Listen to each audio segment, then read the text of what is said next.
Hello, my dear students. Today we are going to see about afforestation. Afforestation is a method of planting of trees where there was no previous tree coverage, and it is also the conversion of non-forested lands into forest land by planting suitable trees to develop vegetation. So it is a method of planting or growing forest trees in the non-forested area. So that is the afforestation.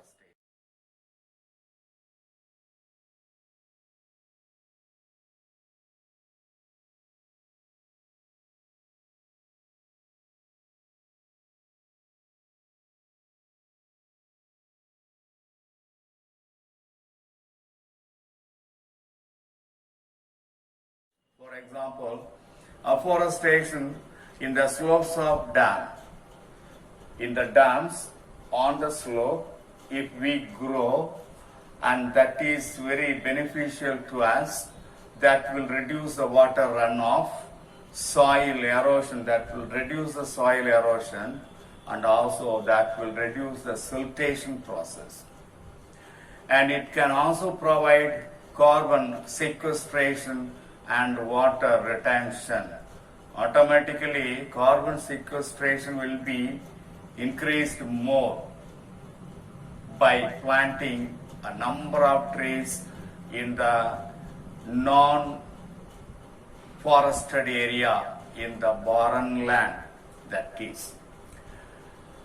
Water retention also will be increased because when we plant more number of plants everywhere, the root system of those plants will bind the soil particles together so that during the rainy season the soil particles will hold as much as water it can. So that is water holding capacity, water retaining capacity, water retention that can be increased. Objectives of afforestation. It increases the forest cover by planting more trees. Everywhere, evergreen, that is the things. Increase the forest cover by planting more trees. And increases oxygen production so that air quality will be increased. When we plant, when we grow more plants, and that will produce more amount of oxygen, so automatically the atmospheric air will be, the quality of the atmospheric air will be increased. When more amount of oxygen present, that is unpolluted air. When atmospheric air contain more amount of carbon dioxide, that is considered as the polluted air, that is not fit for the life. Oxygenated air is a life air considered as. So that is the things that will increase due to afforestation. It is possible to increase oxygen production, and also we can modify the air quality into a good air quality. Rehabilitation of the degraded forest. When the forest is damaged, when the forest is impacted, that can be rehabilitated by growing particular type of trees in that place. To reduce, by means of afforestation, it is possible to increase carbon fixation and to reduce carbon dioxide from the atmosphere. The atmospheric carbon dioxide level is increased day by day by automobiles, by the vehicles we are using, by the respiration of the animals and plants. Carbon dioxide is emitted and the accumulation of carbon dioxide takes place at the atmosphere. So that should be reduced. Accumulation of carbon dioxide should be reduced from the atmosphere. Raising bamboo plantation. By raising the bamboo plantation, it is possible to increase oxygen level in the atmosphere, more oxygen will be given out from the bamboo plantation. That is the regeneration of the indigenous herbs and shrubs. We have to regenerate more indigenous herbs and shrubs. The mixed population of plants, the mixed plantation of medicinal plants along with forest trees that we have to grow.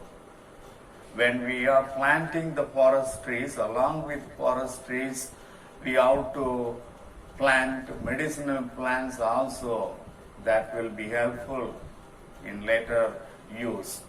Awareness creation about afforestation and monitoring and evaluation about the afforestation should be periodically given.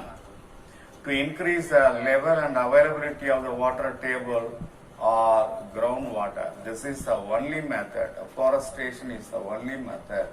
By planting, by growing more and more number of plants, then only the water level will be increased. Under the soil, there is a perennial source of water, that is the water table or groundwater that should be increased, otherwise the seawater will seep into the ground level and the water become salt water.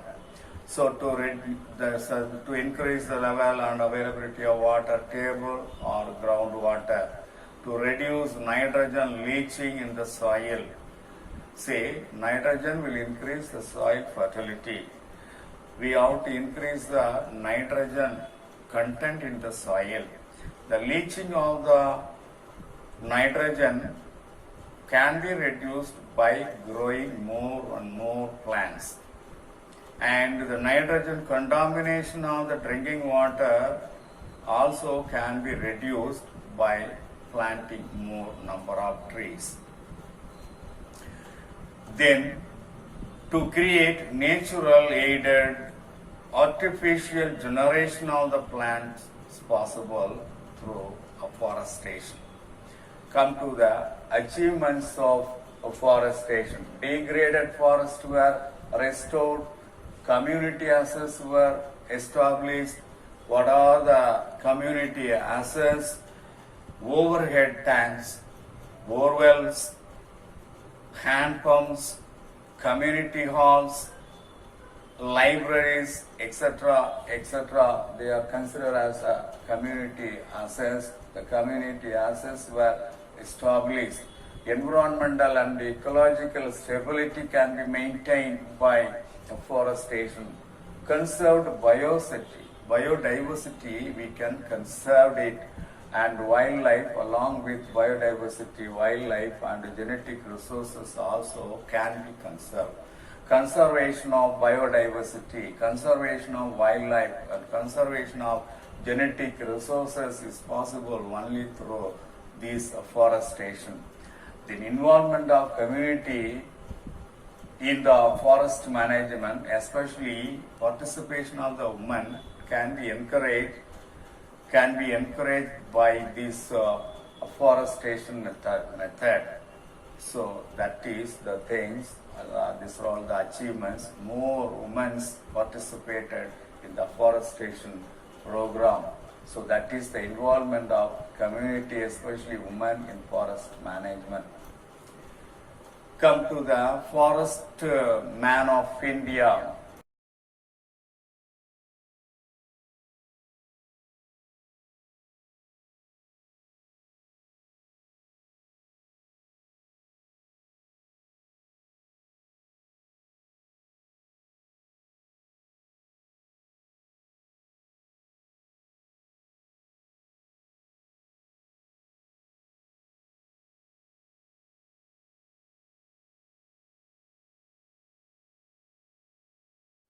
Jadev Molai Payan, born in 1963, is an environmental activist. He has single-handedly planted a forest in the middle of the barren wasteland. He has transformed the world's largest riverland, Majuli, that's located on one of the India's largest river, the Brahmaputra, into a dense forest.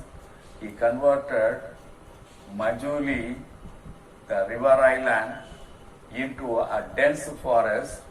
That is, now it is the home for the rhinoceros, deers, elephants, tigers, and birds, and many more animals. The habitat for many more animals. Today, his forest is larger than the Central Park. Central Park considered as the largest forest. Now, today, his forest, Jadev Molai Payang Forest, is larger than the Central Park.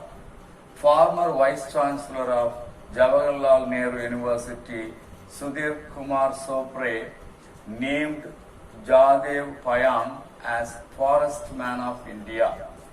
He was honored with Padma Shri, the Padma Shri Award, the fourth highest civilian award in India. He received honorary doctorate degree from Assam Agricultural University and Kaziranga University for his contribution.